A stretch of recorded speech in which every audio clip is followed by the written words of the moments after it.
सुरत सोडले थोडं आपल्या मनात व्यक्त करावं असं मी त्यांना विनंती करतो.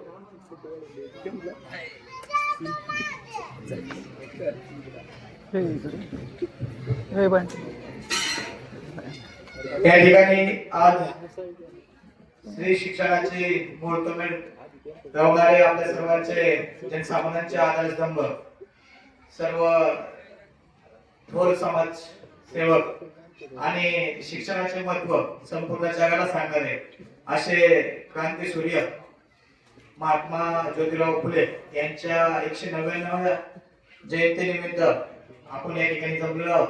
उपस्थित सर्वांना क्रांतीसूर्य जयंतीनिमित्त मनपूर्वक हार्दिक अशा शुभेच्छा देतो. या ठिकाणी आमचे सहकारी मित्र ॲडव्होकेट पप्पू भागवत यांनी आपले थोर विचार या ठिकाणी अतिशय चांगल्या पद्धतीने आपल्या सर्वांना सांगितलं. जीवन कशा पद्धतीने जगलं पाहिजे, महात्मा फुलेंचे विचार कशा पद्धतीने आपण आत्मसात केले पाहिजे आणि येणारी तरुण पिढी कशा पद्धतीने घडवली पाहिजे ते अतिशय चांगल्या पद्धतीने आपल्या सर्वांना सांगितलं.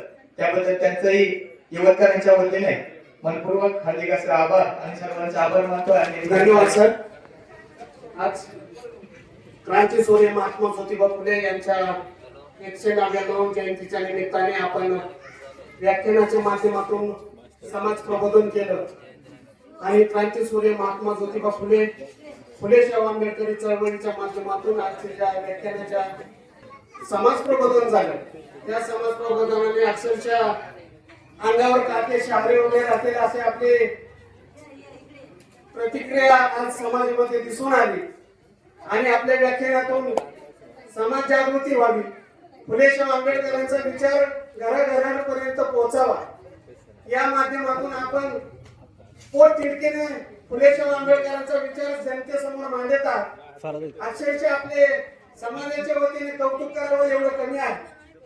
सूर्य महात्मा ज्योतिबा फुले यांची 199वी जयंती आपण साजरी करतोय आणि पुढल्या वर्षी 200वी जयंती साजरी करणार आहोत. त्या ठिकाणी आपण प्रबोधन केलं आणि व्याख्यान केलं. या माध्यमातून पुढल्या वर्षी आपला थोडा सहभाग व्हावा आणि समाज प्रबोधनाचं काम आपल्याकडून व्हावं, यावर त्यांचा सत्कार करावा असं मी या ठिकाणी जिल्हा परिषद सदस्य अविनाश कुदळे आहेत यांच्या हस्ते त्यांचा सन्मान व्हावा अशी विनंती करतो.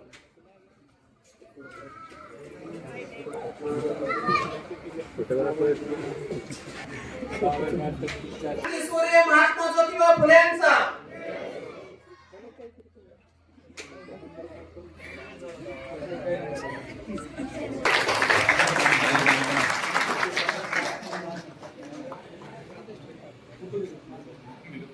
आज जयंतीच्या निमित्तानं अतिशय उत्कृष्ट कार्यक्रम या ठिकाणी करण्यात आलेला आहे. प्रत्येकाच्या घरापर्यंत पोहोचवण्याचं काम आपण करणार आहोत.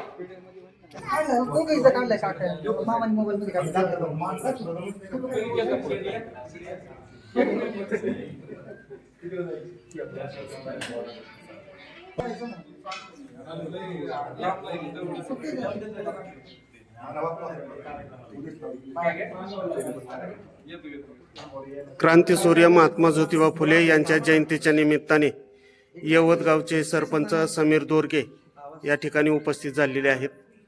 क्रांतीसूर्य महात्मा ज्योतिबा फुले यांच्या प्रतिमेला पुष्पहार अर्पण करून या कार्यक्रमाची सुरुवात करण्यात आलेली आहे. त्याचप्रमाणे या ठिकाणी जिल्हा परिषद सदस्य अविनाश कुदळे हेही उपस्थित आहेत. यांच्या हस्ते ज्योतिबा फुले यांच्या प्रतिमेला पुष्पहार अर्पण करण्यात आलेले आहेत.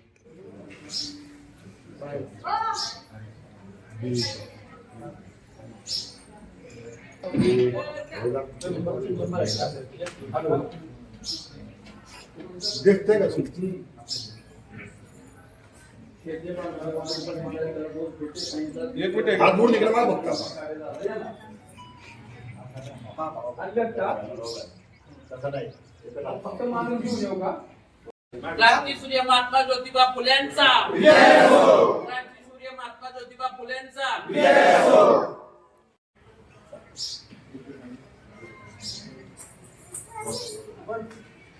क्रांतीसूर्य महात्मा ज्योतिबा फुले यांच्या प्रतिमेला पुष्प अर्पण केले जात आहेत. आज या ठिकाणी सर्वच फुलेशाह आंबेडकरी चळवळीचे कार्यकर्ते मोठ्या संख्येने उपस्थित आहेत. सगळ्यांना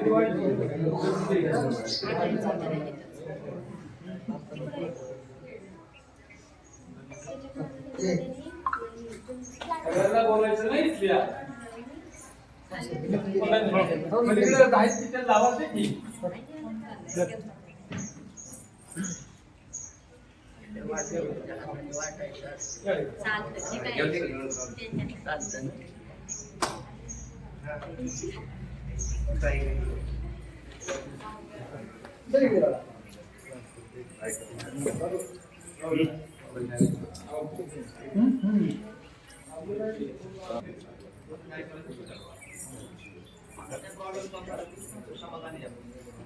समाजामध्ये चांगल्या आणि वाईट अशा प्रवृत्तीचे लोक असतात, परंतु तुम्हाला जर पुढे जायचं असेल एक लक्षात ठेवा, आयुष्य कधीच कोणासाठी थांबत नाही. आयुष्यात गेलेला वेळ कधीच येत नाही, क्षण कधीच परत मिळत नाही, मागूनही मिळत नाही, गेलेलं कळत नाही आणि सांगूनही थांबत नाही. ते म्हणजे आयुष्य आहे. आणि या आयुष्यासाठी जगत असताना तुम्हाला आम्हाला अडचणी येणार आहे, म्हणून सत्कर्म करणं, चांगलं काम करणं तुम्ही आम्ही कधीच सोडून द्यायचं नाही. तुम्हाला एकच सांगतो, जगायचंय ना तर आम्ही असं जगलं पाहिजे की रस्त्यानं चाललो ना तर 10 माणसांनी आमच्याशी आपुलकीनं बोललं पाहिजे. आम्ही कुठं बसलो ना तर 50 लोक आजूबाजूला येऊन बसले पाहिजे. आम्ही आजारी पडलो ना तर 100 लोक हॉस्पिटलमध्ये आम्हाला येऊन भेटले पाहिजे. आम्ही मेलो ना ही बातमी कळल्यानंतर त्याच्या डोळ्यात पाणीच आलं पाहिजे. आम्हाला असं जगता आलं पाहिजे, आम्ही असं जगलं पाहिजे. मंदिरात गेल्यानंतर आम्ही हात जोडून काय मागतो हे महत्वाचं नाही लोकांनो, आम्ही मंदिराकडे पाठ केल्यानंतर कसं वागतो ना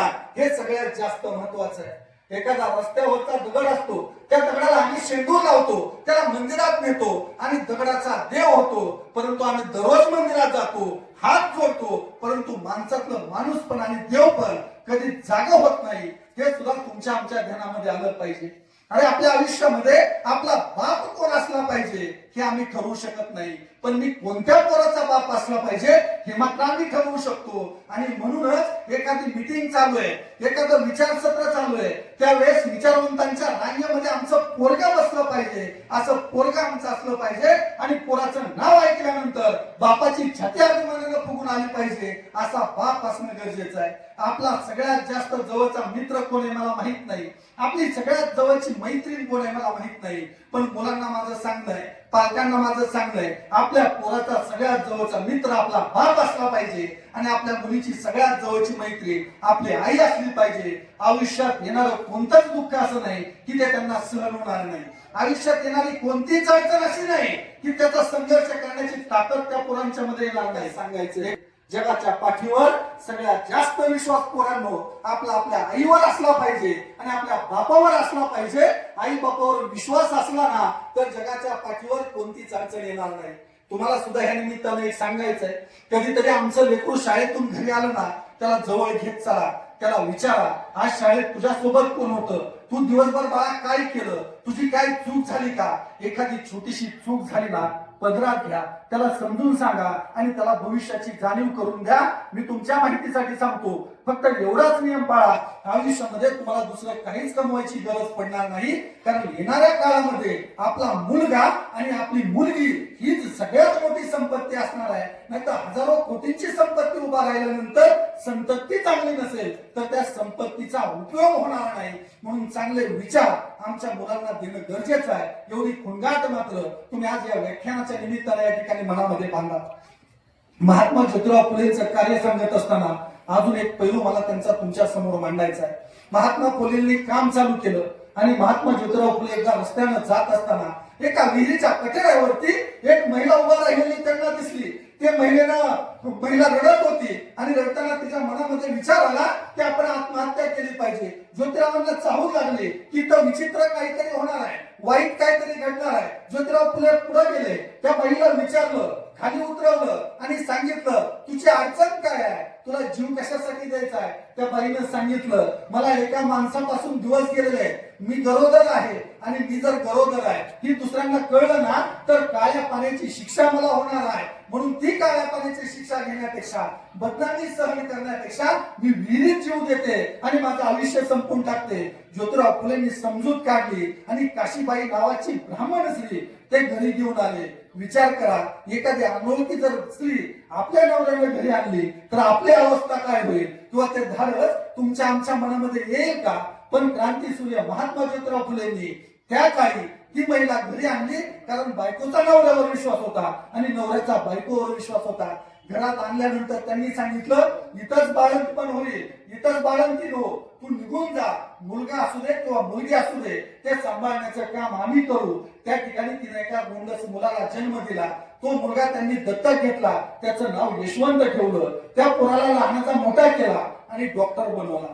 पण त्याच दरम्यान क्रांतीसूर्य महात्मा ज्योतिराव फुलेंची एक गोष्ट लक्षात आली, त्या काळात विधवा पुनर्विवाहाची संकल्पना नव्हती. अनेक जणांना दिवस जात होते, अत्याचार होत होते. मग अशा बाळांना जन्म कुठे देणार, म्हणून एक बाळंत घर, एक पाळणा घर त्या काळी महात्मा ज्योतिराव फुलेंनी चालू केलं आणि सगळ्या ठिकाणी बोर्ड लावले, जर कुणाला काही अडचण असेल तर त्यांनी खुशाल आमच्या घरी यावं, बाळंतपण व्हावं आणि बाळंत झाल्यानंतर निघून जावं, तुमच्या मुलांची देखभाल आम्ही करू. इतका मोठा विचार क्रांतीसूर्य महात्मा ज्योतिराव फुलेंनी त्या काळी मांडला आणि एक ब्राह्मण असणारा मुलगा दत्तक घेतला. फक्त दत्तकच घेतला नाही, त्याला शिकवला आणि डॉक्टर केला. समाजाच्या किती पुढे होते क्रांतीसूर्य महात्मा ज्योतिराव फुले, मला सांगा.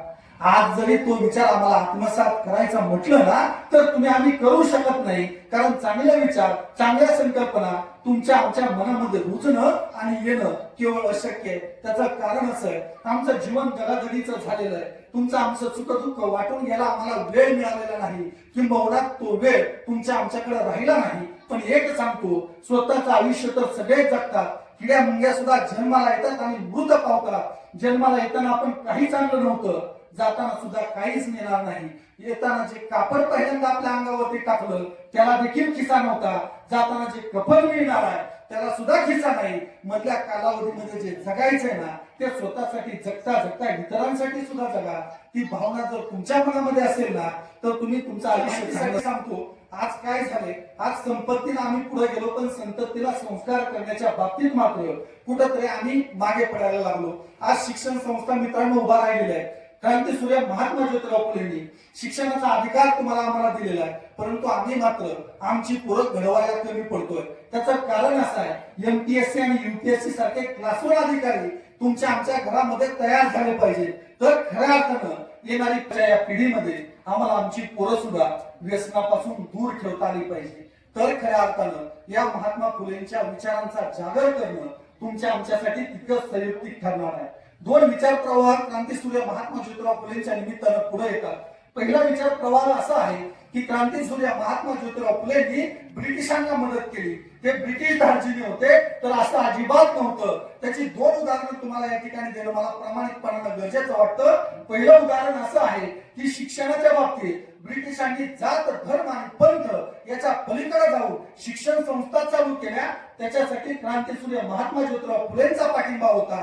पण ज्या वेळेस लोकमान्य टिळकांवरती, आगरकरांवरती गुन्हा दाखल झाला आणि त्यांना जामीन देण्याची वेळ आली, त्यावेळेस हेच क्रांतीसूर्य महात्मा ज्योतिराव फुले पुढे झाले आणि त्यांनी त्या ठिकाणी टिळकांना जामीन देण्याचं काम केलं. त्यावेळेस कुठेतरी इथला माणूस गुलामगिरीमध्ये निश्चित पडलेला होता. स्वाभिमानाची जाणीव राहिली नव्हती. हंबरडा ऐकायला वाली उरला नव्हता. महात्मा ज्योतिराव फुलेंच्या मनात विचार आला की इथल्या मातीतल्या माणसांचा स्वाभिमान जर जागा करायचा असेल तर कुठला तरी अभिमान असणारं व्यक्तिमत्व त्यांच्या समोर ठेवणं गरजेचं आहे.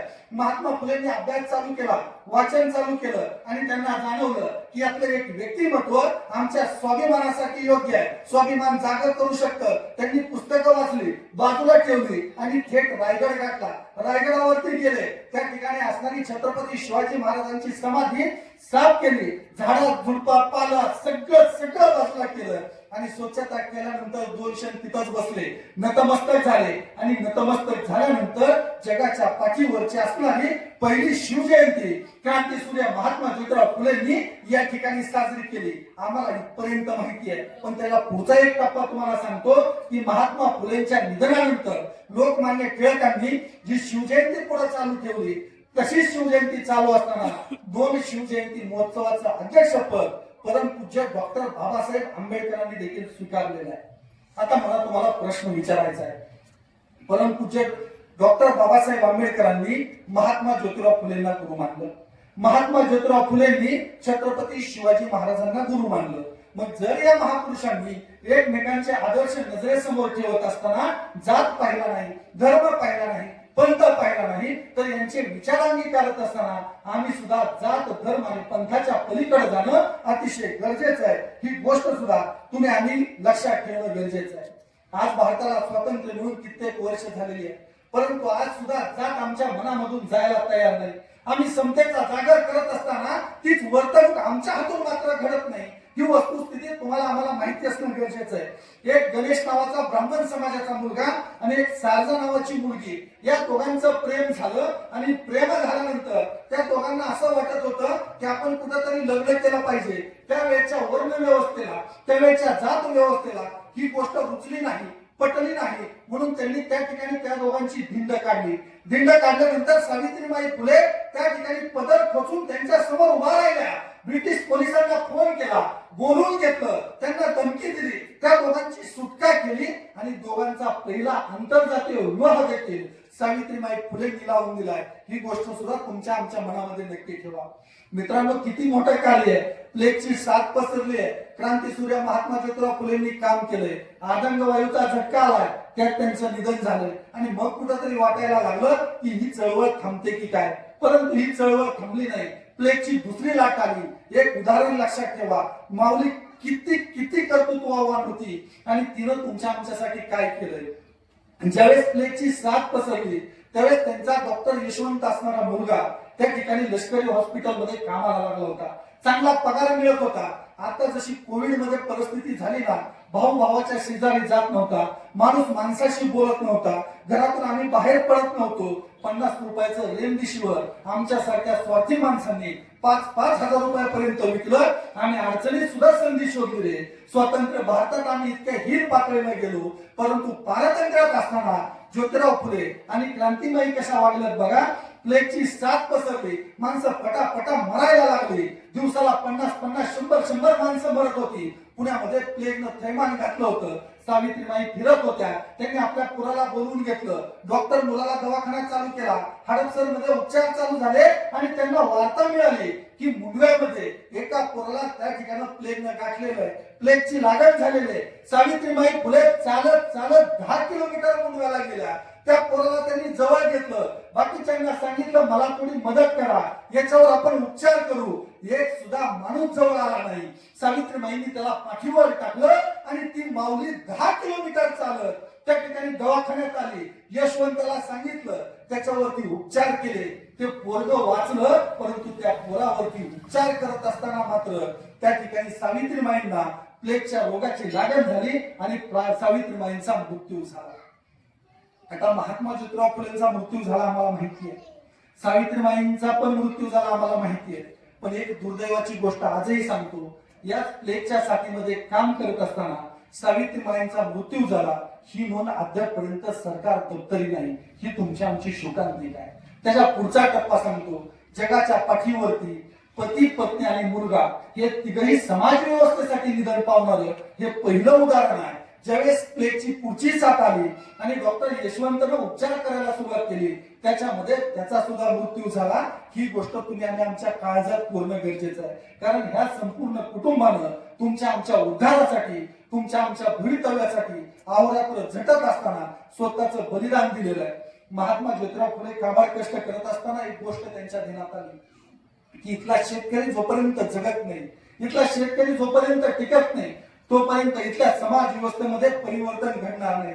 त्यामुळे त्यांनी शेतकऱ्यांचं आसूड नावाचं पुस्तक लिहिलं, ब्राह्मणांचं कसब नावाचं पुस्तक लिहिलं. ते इतक्यावरच थांबले नाही, तर जगाच्या पाठीवरचा छत्रपती शिवाजी महाराजांवरचा पहिला पोवाडा क्रांतीसूर्य महात्मा ज्योतिराव फुलेंनी लिहिलाय आणि त्या पोवाड्यामध्ये ते त्यांना कुळवडी भूषण स्वतःला म्हणून तर घेतातच, परंतु छत्रपती शिवाजी महाराजांना देखील ते कुंडेचं पोर म्हणून सांगतात. त्याचं कारण असं आहे, छत्रपती शिवाजी महाराजांना ते शेतकऱ्यांचा राजा समजतात आणि स्वतःला सुद्धा शेतकरी समजतात. परंतु त्यांच्या लक्षात आलं की इथल्या सावकारी जाताच्या विरुद्ध मला काहीतरी लिहिलं पाहिजे, मला इथल्या समाज व्यवस्थेला प्रश्न विचारला पाहिजे, म्हणून शेतकऱ्यांचा आसूड नावाचं पुस्तक त्यांनी लिहिलं. ते एवढ्यावरच थांबले नाही, तर ब्रिटिश अधिकारी ज्यावेळेस इथं आला, प्रिन्स इथं आला, त्यावेळेस त्या ठिकाणी महात्मा ज्योतिराव फुलेंचा सन्मान ठेवलेला होता. जहागीरदार जमले, इनामदार जमले, वतनदार जमले. मोठा सोहळा त्या ठिकाणी ठेवण्यात आला आणि त्या सोहळ्यामध्ये क्रांतीसूर्य महात्मा ज्योतिराव फुलेंचा सत्कार होणार होता.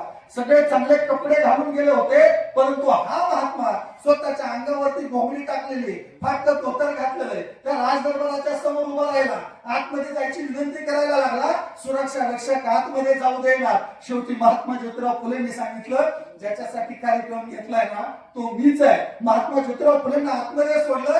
त्यावेळेस त्यांनी त्या राजकुमाराला सांगितलं की इथल्या सगळ्यांकडे बघून, इथल्या राजघराण्यांकडे बघून, इथल्या वतनदारांकडे बघून इथली समाज व्यवस्था काय ठरवू नका, तर माझ्याकडे बघून इथल्या शेतकऱ्यांची अवस्था काय आहे हे तुम्ही समजून घ्या. ते दुःख सांगण्याचं धाडस फक्त क्रांतीसूर्य महात्मा पुढे जात असताना संघर्ष करावा लागणार आहे. दुःख येणार आहे, परंतु सत्कर्म सत्मार्ग मात्र सोडू नका. शेवट जाताना वि. स. खांडेकरांच्या शब्दात इतकंच सांगेल की भग्न स्वप्नांच्या तुकड्यांना कवटाळून बसण्यासाठी मानवी जन्म नाहीये. एखाद्या साखळदंडानं त्याला करकचून बांधून ठेवता येत नाही, तर गरुडरूपी पंखांचं वरदान त्याला लाभलेलं असतं. एखादं स्वप्न पाहणं, ते फुलवणं आणि भग्न झालं तर भग्न स्वप्नांच्या तुकड्यांना कवटाळलेल्या भग्न स्वप्नांच्या तुकड्यांना कवटाळून बसणं हाच मानवी धर्म नाहीये.